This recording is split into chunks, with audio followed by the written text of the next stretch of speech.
मृत्यु तो केवल एक पड़ाव है पार्थ, केवल एक पड़ाव। सांस का अंत पवन का अंत नहीं है।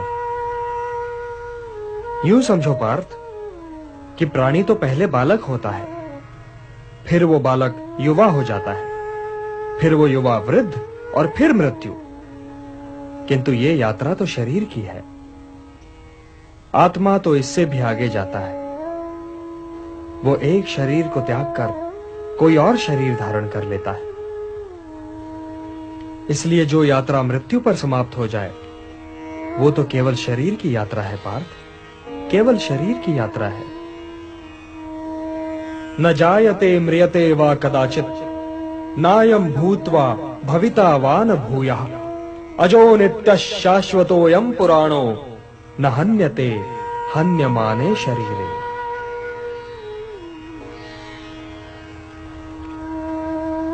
आत्मा की यात्रा तो अनंत है पार्थ, और उसकी यात्रा के एक बिंदु पर शरीर पीछे छूट जाता है और यात्री आगे निकल जाता है, और वो बिल्कुल वैसे ही कोई नया शरीर पहन लेता है जैसे हम पुराना वस्त्र उतारकर नया वस्त्र पहन लेते हैं।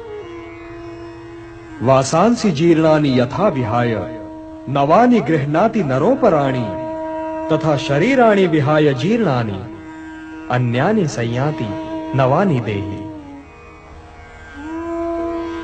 हे पार्थ, विनाश तो आत्मा को छू ही नहीं सकता, तो फिर शोक कैसा? और किसके विनाश का? क्या वस्त्र के विनाश का? किंतु वस्त्र तो अमर नहीं होता, वो तो त्यागे जाने के लिए ही होता है। और आत्मा मरता नहीं, कभी नहीं मरता। किंतु वे जो सामने खड़े हैं, वे इस युद्ध के पश्चात सबके सब होंगे ना केशव? सबके सब होंगे ना? ये होना और ना होना क्या है पार्थ? क्योंकि वो समय तो कभी था ही नहीं जब मैं नहीं था, या तुम नहीं थे, या ये सारे लोग नहीं थे। और ना ही वो समय कभी होगा जब मैं नहीं होऊंगा, या तुम नहीं होगे, या ये सारे लोग भी नहीं होंगे। तो फिर तुम ये किस भ्रम में पड़ रहे हो पार्थ कि वर्तमान जीवन ही संपूर्ण जीवन है? वर्तमान जीवन संपूर्ण जीवन नहीं है पार्थ। हम थे भी, हम हैं भी, और हम होंगे भी। अब रहे ये सुख दुख, तो इनका क्या है? ये तो ऋतुओं की भांति हैं, आते जाते रहते हैं। हे कुंती पुत्र, जो सुख और दुख दोनों ही को समान समझे और उनसे प्रभावित हुए बिना ही उन्हें झेल जाए, वही स्थित प्रज्ञ है, और वही मोक्ष का अधिकारी भी है। मात्रा स्पर्शास्तु कौन्तेय शीतोष्ण सुख दुख दाह आगमापायिनो नित्यान तान तितिक्षस्व भारत। हे भारत, मारने या मरने की आशंका से मुक्त हो जाओ, क्योंकि मृत्यु तो केवल उसी की हो सकती है ना जिसका जन्म हुआ हो। आत्मा तो कालातीत है, काल से भी परे है पार्थ। जन्म तो जीव का होता है, आत्मा का नहीं। और यदि आत्मा जन्म ही नहीं लेता तो उसकी मृत्यु कैसे हो सकती है?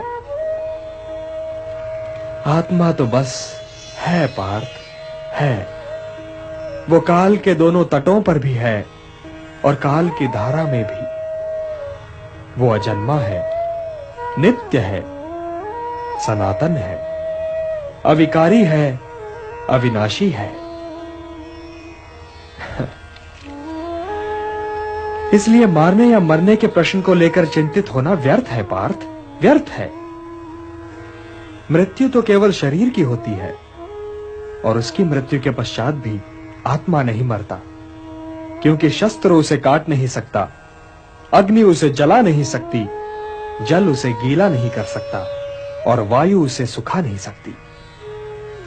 नैनम छिन्दन्ति शस्त्राणि नैनम दहति पावकः न चैनम क्लेदयन्त्यापो न शोषयति मारुतः।